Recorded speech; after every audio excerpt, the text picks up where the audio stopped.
Hey guys, Derek here for D&D. Today I wanted to go over the general operation of our D&D Spline quick release. We've been getting some questions about that, so we're going to make a quick video, give you some pointers, and show you guys how it all works.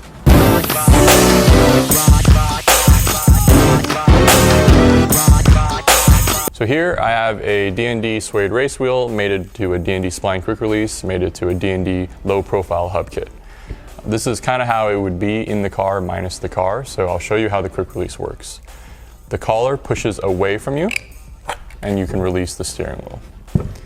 When you get your quick release, you'll notice that the spline section has some grease on it. This is actually very important to the operation, so don't wipe this off. It's actually to protect the metal on metal contact as well as lubricate the working surfaces so they don't bind.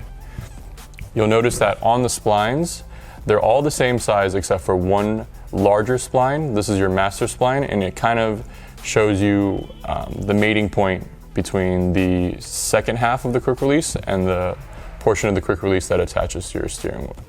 If you look inside the female side of the quick release, you'll notice that it has a recess for this large spline, and that's where it attaches. Find the spline, and it'll help you line it up.